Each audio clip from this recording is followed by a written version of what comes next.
샬롬. 우리 하나님께서 오늘도 풍성한 은혜 가운데 저와 여러분들 인도하십니다.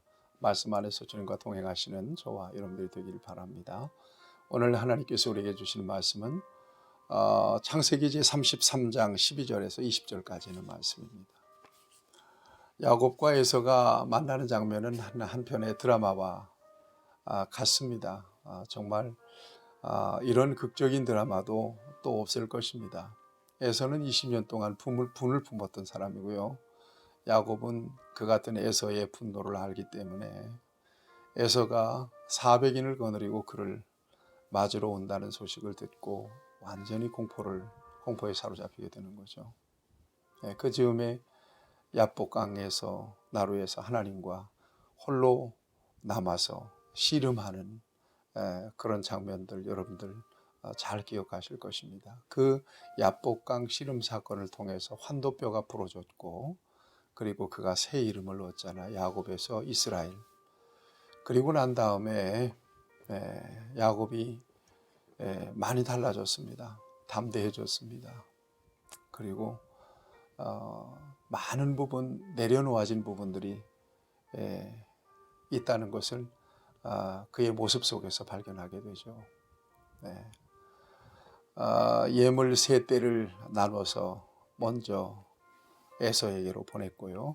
그 다음에 가족들도 세 부분으로 나눠서 앞에는 요즘과 그의 자식들, 그 다음에 레아와 그의 자식들, 그 다음에 맨 마지막에는 요셉과 라헬을 세웁니다. 그리고는 그가 앞서 나가죠. 맨 앞에 서죠. 그리고 에서가 도착했을 때 에서 앞에 담대하게 나가서 7번 절을 하죠. 그러자 에서가 야곱을 끌어안고 서로 울면서 상봉하게 되지 않습니까? 이런 장면들이 정말 그야말로 굉장히 극적입니다. 이 모든 역사들을 친히 간섭하시고 연출하신 분이 하나님이신 것을 여러분 인정하시죠? 여러분, 저와 여러분들의 인생의 문제는 결코 스스로 풀어낼 수 없는 문제입니다. 하나님께서 개입하실 때 이런 극적인 반전도 또 역전도 있다는 사실을 우리가 앞부분에서 보았습니다. 자, 에서에게 야곱이 많은 예물들을 주어요. 그리고 에서가 야곱에 대한 특별한 마음이 있었던 것 같습니다. 동생아 그렇게 부르기도 하고 하는 것을 보면 애틋한 마음도 생겼던 것 같습니다. 그래서 오늘 본문 말씀에 보면 에서가 얘기합니다. 우리가 떠나자. 내가 너와 동행하리라. 야곱의 그 무리들, 그 식솔들을 호위해 주겠다고, 경호해 주겠다고 에서가 나서는 거예요. 그러자 야곱이 정중하게 거절합니다. 짐승들도 끌고 가야 되고 또 새끼 뵌 짐승들도 있고 해서 이것들에게 보조를 맞춰서 우리는 가야 되기 때문에 형이 먼저 앞서가세요. 이렇게 거절합니다. 그 다음에 에서가 그러면 종들 몇 명 좀 남겨서 돕도록 할까 그랬는데 그럴 필요 없다고 먼저 가시라고 해서 16절에 보면 에서가 먼저 세일로 돌아가게 됩니다. 그리고 야곱은 숫곳이라고 하는 곳에 이르게 돼요. 숫곳. 여기에서 집을 짓죠. 그 다음에 가축을 위해 우리간을 만들죠. 그 땅의 이름을 숫곳이라 이렇게 짓습니다. 그 다음에 그 숫곳에서 야곱이 밧단 아람으로부터 평안히 가나안 땅 세겜 성읍에 이르러 세겜 성읍에서 장막을 치게 됩니다. 숫곳을 거쳐서 세겜에서 장막을 쳐요. 여기서 장막을 칠 뿐만 아니라 보니까 19절에 보니까 장막을 친 밭을 세겜의 아버지 하몰의 아들들의 손에서 백크시타에 샀습니다. 돈을 주고 땅을 매매해요. 이것은 무슨 의미가 있을까? 지금 아, 야곱은 어디를 향하고 있습니까? 고향을 향하고 있습니다. 이것은 하나님과의 약속이고 또 하나님께서 그렇게 명령하셨죠. 그런데 세겜에 와서 장막 친 곳에 밭을 돈을 주고 땅을 구입하게 되는 거거든요. 소유하게 되는 거거든요. 여기에서 뭔가 지금 잘못되고 있다 하는 느낌을 받습니다. 그러니까 여러분 땅을 샀다는 것은 무엇을 의미할까요? 상당 기간 여기에서 머물 작정을 한 거죠. 그러는 중에 지금 야곱이 자기의 목적지, 가야 할 그 길을 깜빡 잊었을 가능성이 있습니다. 아니나 다를까 여기에서 한 사건을 만나게 되죠. 어쨌거나 이 세겜까지 와서 안전하게 장막도 칩니다. 그리고 거기에서 뭘 하는고 하면 20절을 보세요. 거기서 제단을 쌓고 그 이름을 엘 헬로헤 이스라엘이라고 불러요.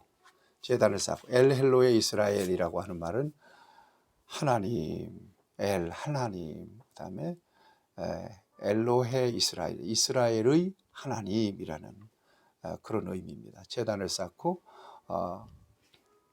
엘로헤 이스라엘, 하나님 이스라엘의 하나님이라고 하는 이름의 제단을 쌓습니다. 참 귀한 모습입니다. 장면입니다. 어딜 가나 아버지 이삭도 그랬고요. 그 할아버지 아브라함도 그랬고요. 어딜 가나 이렇게 예배, 제단을 쌓고 하나님의 이름을 불렀다는 것은 굉장히 중요한 의미가 있습니다. 여러분, 아브라함을 불러내실 때는 하나님의 목적이 뭐냐? 결국 예배 공동체를 세우시기 위해서 아브라함을 불러내신 거거든요.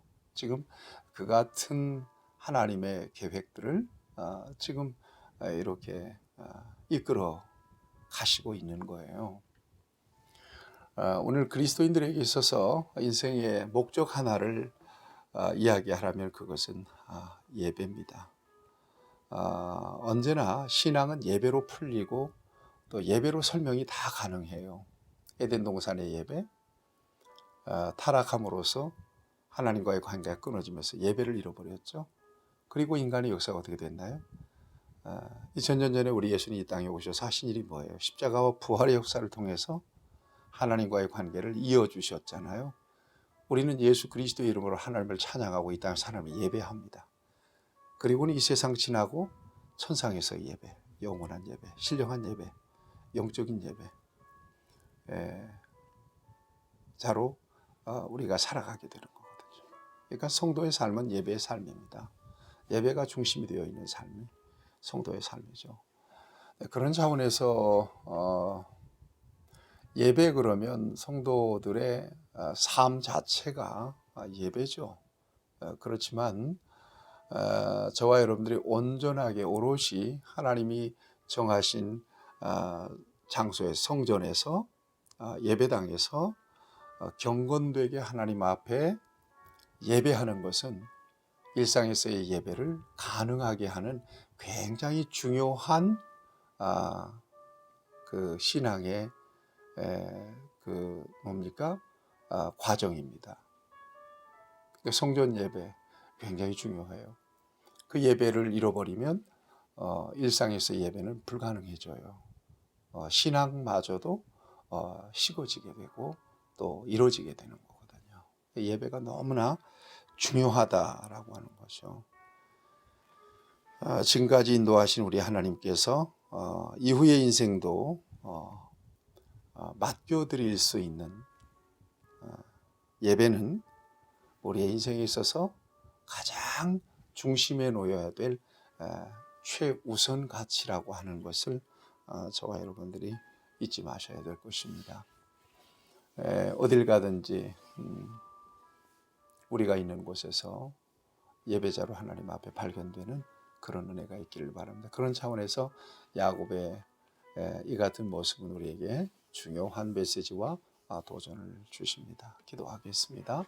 좋으신 우리 아버지 하나님, 하나님께서 우리로 하여금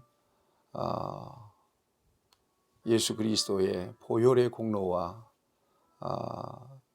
부활의 능력으로 구속하시고 불러내신 목적이 예배인 것을 깨닫습니다.